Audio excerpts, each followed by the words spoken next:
आप लोगों का स्वागत है मेरे चैनल पे। आज हम लोग कंप्यूटर एप्लीकेशन का लास्ट पार्ट जो है डेटाबेस मैनेजमेंट सिस्टम का, उसको आगे बढ़ाएंगे और डेटाबेस मैनेजमेंट सिस्टम को अभी के लिए ख़त्म कर देंगे। ठीक है, ये लास्ट पार्ट है, फिफ्थ पार्ट है। इसके बाहर डेटाबेस मैनेजमेंट सिस्टम से अगर क्वेश्चन आएगा आपसे नहीं छूटेगा, 100% गारंटी है।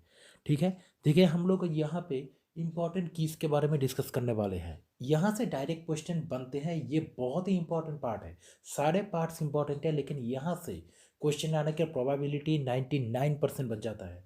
कोई ना कोई क्वेश्चन आपको मिलेगा ही डेटाबेस मैनेजमेंट सिस्टम से, जो यहाँ से बनेगा। ठीक है, तो ध्यान से समझिएगा एक एक बात को। चलिए आगे बढ़ते हैं, सारे एग्जाम्स के लिए इंपॉर्टेंट है। सबसे पहले देखिए, मैंने कीज कहा इन द डेटाबेस। डेटाबेस में कीज मैंने आपको बोला है हेडिंग पे। कीज का मतलब क्या होता है कि कॉलम इन अ डेटाबेस। ठीक है, कॉलम इन अ डेटाबेस, इस बात को याद रखिएगा। इसका मतलब क्या होता है कि हम जब इस चैप्टर पे, जब हम डेटाबेस के कीज के ऊपर बात करेंगे, कितने टाइप के कीज होते हैं, तो की का मतलब चाबी यहाँ पे ऐसा नहीं है। यहाँ पे टेबल में जो कॉलम्स रहते हैं, एक एक टेबल पे जैसे कॉलम्स बनेंगे, तो इस कॉलम को ही हम रिप्रेजेंट करेंगे डिफरेंट की के फॉर्म पे। कैसे, हम लोग जब पढ़ेंगे आपको समझ में आएगा। आप इतना ही याद रखिए कि keys are represented in the form of column in a database. मतलब जब मैं की का बात आपको बोलूँगा तो it will represent a specific column. ठीक है, आगे बढ़ते देखिए। सबसे पहला टाइप का की जो है डेटाबेस मैनेजमेंट सिस्टम पे, उसे हम प्राइमरी की कहते हैं। यहाँ से ध्यान से सुनिएगा, ठीक है, सिर्फ पढ़ने से नहीं होगा नोट, मेरी बात को ध्यान से सुनिए। It identifies the attributes and columns uniquely. देखिए रेट पे मैंने लिखा हुआ है, and it is most important. जो जो पार्ट मैंने रेट पे लिखा हुआ है, अगर ये स्टेटमेंट डायरेक्टली आपको एग्जाम में दिखता है, और यही दिखेगा अगर प्राइमरी की से क्वेश्चन आएगा, आपको यही स्टेटमेंट दिखेगा। आइडेंटिफाइज द एट्रीब्यूट्स और कॉलम, आपको पता है कि एट्रीब्यूट और कॉलम एक ही चीज़ है। यूनिकली, यूनिकली जो आइडेंटिफाई करेगा एक एक एट्रीब्यूट और एक एक कॉलम को, उसे ही हम प्राइमरी की कहेंगे। इतना आप याद रखिए। डायरेक्टली, ये स्टेटमेंट डायरेक्ट आता है। स्टेटमेंट क्या है, ध्यान से फिर से मैं बोलता हूँ, देखिए identifies, it identifies, that means the primary की जो है ये आइडेंटिफाई करता है एट्रीब्यूट और कॉलम्स को यूनिकली। ठीक है, ये स्टेटमेंट रहेगा। एनी यूनिक कॉलम, मतलब कोई भी यूनिक कॉलम को जो आइडेंटिफाई करेगा वही एक प्राइमरी की रहेगा। ठीक है, मैं एग्जाम्पल के साथ समझाऊंगा, पहले पढ़ते हैं। देखिए सेकंड पॉइंट है कि ओनली वन प्राइमरी की इन अ टेबल, मतलब एक टेबल पे सिर्फ एक ही प्राइमरी की हो सकता है, नॉट मोर देन वन। और maximum only one primary key is possible in a table. Clear, बात समझ में आ गई। It cannot bear a null value, बहुत ही इंपॉर्टेंट है ये स्टेटमेंट, बहुत ही इंपॉर्टेंट है। मतलब एक प्राइमरी की कभी भी नल वैल्यू, मतलब ऐसा नहीं हो सकता कि जो प्राइमरी की का कॉलम है उसमें कोई भी वैल्यू ना हो। It is not possible, null value नहीं हो सकता। It should have a value, कोई ना कोई वैल्यू होना ही चाहिए। ठीक है, नेक्स्ट पॉइंट है, we can set primary key according to our choice. मतलब प्राइमरी की को हम, प्राइमरी की क्या है, मैंने बोला कि कीज मतलब ही होता है कॉलम। कोई भी कॉलम को हम एक टेबल पे, कोई भी कॉलम को, इसको या फिर समझ लीजिए इसको, इस कॉलम को, इस कॉलम को, कोई भी कॉलम को प्राइमरी की हम अपने हिसाब से वी कैन सेट, हम लोग चूज कर सकते हैं। ठीक है, यही स्टेटमेंट में बोला गया है फोर्थ पॉइंट पे। बात समझ में आ गई। आगे बढ़ते हैं, देखिए एग्जाम्पल जैसे एनी आईडी नंबर हो गया, ठीक है, बैंक अकाउंट का नंबर हो गया। लेकिन एक चीज़ आप याद रखिए, कॉमन चीज़ है प्राइमरी की में नहीं आते। कॉमन चीज़ें मतलब जैसे देखिए नाम हो गया, सरनेम हो गया। क्यों मैं बोल रहा हूँ, बात को समझिए। एक आदमी का बहुत सारा, मतलब दो तीन आदमी का सेम नाम हो सकता है, ये चांसेस बनता है, ये कॉमन चीज़ बन जाता है। सरनेम भी एक कॉमन चीज़ बन जाता है। तो ये चीज़ प्राइमरी की में क्लासिफाई नहीं होगा। कौन से टाइप का चीज़ होता है कि मतलब एक कॉलम है, इस कॉलम को मैंने प्राइमरी की का डेफिनेशन दिया, तो इसमें जो डेटा रहेंगे ना, सारे जो डेटा रहेंगे इसमें फील्ड, इस डेटा के बारे में बात हो रहा है कि ये नाम या फिर सरनेम ऐसे कॉमन चीज़ नहीं होना चाहिए। It should be either ID number type of a thing जो यूनिक होगा, यूनिक टाइप का डेटा होना चाहिए। या फिर बैंक अकाउंट, बैंक अकाउंट तो एक ही बैंक अकाउंट का एक ही नंबर होता है, ऐसा तो पॉसिबल नहीं है ना कि सेम बैंक अकाउंट दो नंबर, ऐसा तो संभव नहीं है। तो आपको समझ में आ रहा है कि यूनिक वैल्यू होना चाहिए एक एक पॉइंट कॉलम में। Clear, unique bank account number हो सकता है, कोई आईडी नंबर हो सकता है, इस तरीके का कोई रजिस्ट्रेशन नंबर हो सकता है जो कि यूनिक होगा। इस तरीके का वैल्यू से ही प्राइमरी की का कॉलम फिल होगा। ठीक है, नाम सरनेम इस तरीके का वैल्यू नहीं, कॉमन टाइप का वैल्यू नहीं हो सकता। क्लियर, आगे बढ़ते हैं, देखिए फॉरेन की second type. Second type of की डेटाबेस में जो है वो है फॉरेन की। पहला प्राइमरी की। फॉरेन की क्या होता है देखिए, जो जो पॉइंट है बहुत ही इंपॉर्टेंट है। देखिए एक ही पॉइंट है यहाँ पे, इट मैचेस द प्राइमरी की इन अनदर टेबल। दूसरे टेबल में, दूसरा अगर कोई टेबल है उसमें जो प्राइमरी की होगा उसके साथ एक कोरिलेट करेगा। मुझे पता है कि आपको समझ में नहीं आया, अब आपको समझाता हूँ। देखिए ध्यान से देखिएगा। एग्जाम्पल, एग्जाम्पल मैंने क्या लिया, ध्यान से इसको देखिए। ये जो टेबल मैंने बनाया इसको ध्यान से देखिए, ठीक है। क्या लिखा हुआ है यहाँ पे, सबसे पहला दो टेबल मैंने बनाया, एक है ये वाला, ठीक है आपको दिख रहा है, और दूसरा है ये वाला। ये दो टेबल मैंने बनाया, जितना तक बोल रहा हूँ उतना तक देखिए। ये जो टेबल है इसको मैंने प्राइमरी टेबल, प्राइमरी टेबल का नाम दिया। इस टेबल को मैंने एक टेबल बनाया डेटाबेस पे जिसको मैंने प्राइमरी टेबल का नाम दिया। इसे मेन टेबल या प्राइमरी टेबल हम बोल सकते हैं, नाम नहीं दिया, प्राइमरी टेबल ही है, ठीक है। और दूसरा टेबल है इस डेटाबेस पे जिसको मैंने सेकेंडरी टेबल का नाम दिया। क्लियर। दो टाइप के टेबल मैंने लिया है एक ही डेटाबेस पे, एक है प्राइमरी टेबल, एक है सेकेंडरी टेबल। यहाँ तक क्लियर है। अब प्राइमरी टेबल को देखिए, इस टेबल को देखिए, ध्यान से देखिए। इसमें दो कॉलम मैंने बनाया, एक है ये वाला कॉलम, एक है ये वाला कॉलम, दो कॉलम, ठीक है। पहला कॉलम में हेडिंग है आईडी नंबर और डिपार्टमेंट, मैंने ले लिया कुछ भी। आईडी नंबर 001, 002, 003 ऐसे करके मैंने तीन डेटा ले लिया, तीन डेटा ले लिया इसमें, ठीक है। और डिपार्टमेंट समझ लीजिए PQR, कोई तीन डिपार्टमेंट का तीन आईडी नंबर, ठीक है। ऐसा मैंने एक टेबल पे ले लिया जो प्राइमरी टेबल है। सेकेंडरी टेबल को ध्यान से देखिए, इस टेबल को ध्यान से देखिए।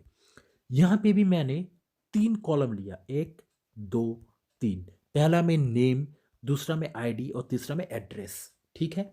नेम ABC, तीन आदमी का नाम है, ठीक है। आईडी नंबर देखिए 001, 002, 003, और एड्रेस कुछ ना कुछ होगा। इतना आपको समझ में आ गया। अब एक चीज मैच कीजिए, इस टेबल पे आईडी नंबर का जो कॉलम है इस कॉलम को, और इस टेबल पे आईडी नंबर का जो कॉलम है इस टेबल को।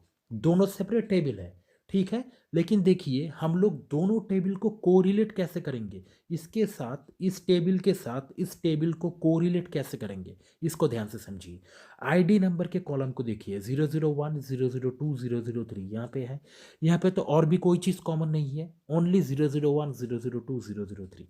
इसका मतलब ये है कि ये जो ये ए पर्सन है, ये जो पर्सन है ए जो पर्सन है वो डिपार्टमेंट P में काम करता है, आपको समझ में आ गया।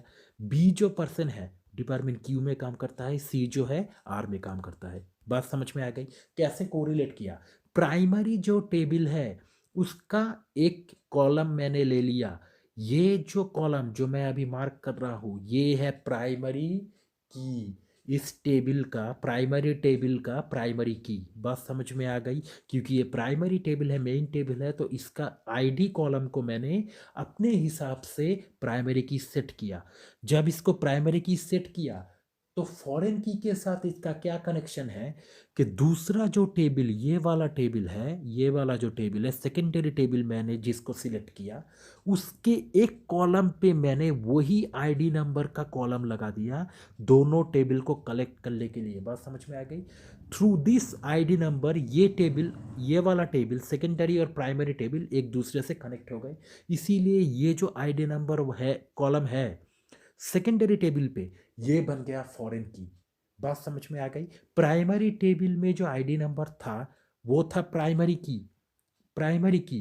लेकिन यही प्राइमरी की दूसरा जो सेकेंडरी टेबल है वहां पे कैसा एक्ट किया, फॉरेन की तरह। बात समझ में आ गई। मैंने क्या बोला आपको, यही स्टेटमेंट देखिए यहाँ पे लिखा हुआ है, it matches with the primary की इन अनदर टेबल। बात समझ में आ गई। देखिए यहाँ पे प्राइमरी टेबल सेकेंडरी टेबल मैंने बोल दिया, और यहाँ पे प्राइमरी की और सेकेंडरी की, या फॉरेन की। प्राइमरी की कौन सा वाला है, प्राइमरी टेबल पे जो आईडी नंबर वाला कॉलम था, ठीक है, ये वाला। आपको समझ में आ गया ना, ये वाला। और यही आईडी नंबर जब सेकेंडरी टेबल पे मैंने ले लिया तो ये बन गया फॉरेन की। क्लियर। तब यही बन गया फॉरेन की, ठीक है ना। I hope you have understood कि दोनों में रिलेशन क्या है। आगे बढ़ते हैं। देखिए कैंडिडेट की थर्ड टाइप ऑफ की, थर्ड टाइप ऑफ की जो है कैंडिडेट की है, ये पढ़ना पड़ेगा सिर्फ जो रेट पे लिखा हुआ है, यहाँ से क्वेश्चन बन जाएगा, ठीक है। बहुत इंपॉर्टेंट है ये स्टेटमेंट रहेगा कैंडिडेट की।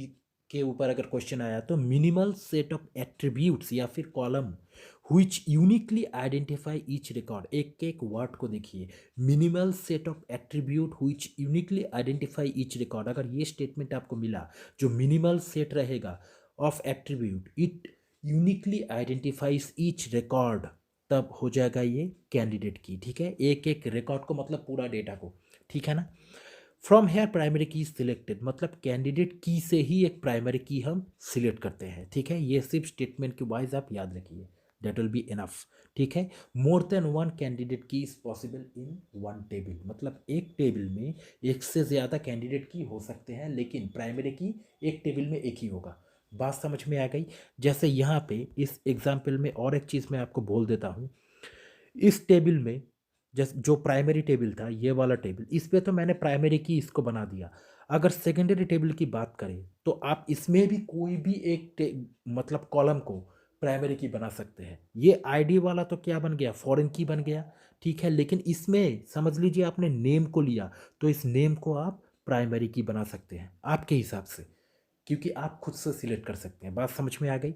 लेकिन कैंडिडेट की में क्या होगा कि मोर देन वन कैंडिडेट की is possible in one table. ठीक है, नेक्स्ट टाइप ऑफ की है ऑल्टरनेट की। ऑल्टरनेट की क्या होता है कि after selecting the specific primary की, मतलब एक टेबल का प्राइमरी की का जो कॉलम है उसको हमने सिलेक्ट कर लिया प्राइमरी की from the candidate keys, candidate की से प्राइमरी की को जब हम सिलेक्ट कर लेंगे, आपने अभी पढ़ा कि कैंडिडेट की से प्राइमरी की सिलेक्ट होता है, तो जब हम सिलेक्ट कर लेंगे उसके बाद रेस्ट ऑल कीज जो रहेंगे उसको छोड़ के, प्राइमरी की जो सिलेक्ट कर लिया हमने कैंडिडेट की से उसको छोड़ के बाकी जितने भी कीज रहेंगे it will fall into the category of alternate keys. ठीक है, तो सिलेक्टेड प्राइमरी की फ्रॉम द कैंडिडेट की अगर हम अलग कर दें तो बाकी सारे कीज एक्सेप्ट दैट प्राइमरी की will fall into the category of alternate की। बात समझ में आ गई। आगे बढ़ते हैं, देखिए composite key, next type of key is composite key। composite key it combines attributes of different column and makes a primary key, मतलब different it combines the column or the attributes of different column, मतलब सारे data को एक एक जो different different columns रहेंगे उनको combine करेगा और मेक्स ए प्राइमरी की। ठीक है, उन सबको कंबाइन करके एक प्राइमरी की बनाएगा। ऐसे ही कॉम्पोजिट की याद रखिए, कॉम्पोजिट की से ज़्यादा क्वेश्चन नहीं बनेंगे, एकदम गारंटी है। सुपर की से क्वेश्चन बनते हैं। लास्ट है the group of attributes which uniquely identify each record, ये स्टेटमेंट रहेगा। देखिए इससे पहले हमने पढ़ा था मिनिमल सेट ऑफ एट्रीब्यूट्स, याद है ना कैंडिडेट की पे, लेकिन यहाँ पे हमने देखा ग्रुप ऑफ एट्रीब्यूट्स, ऐसे याद रखिए, which uniquely identify each record. ये स्टेटमेंट जहाँ पे आपको दिखेगा डायरेक्टली ये सुपर की को रिप्रेजेंट करेगा। बात समझ में आ गई। तो आई होप आपको समझ में आ गया कि मैं क्या बोलना चाहता हूँ। यहाँ तक ही था, आप लोग ध्यान से नोट बनाइए। ठीक है, खत्म हो गया DBMS. Next time next part ले लेंगे टोपोलॉजी या फिर नेटवर्किंग को। Okay, thank you for watching.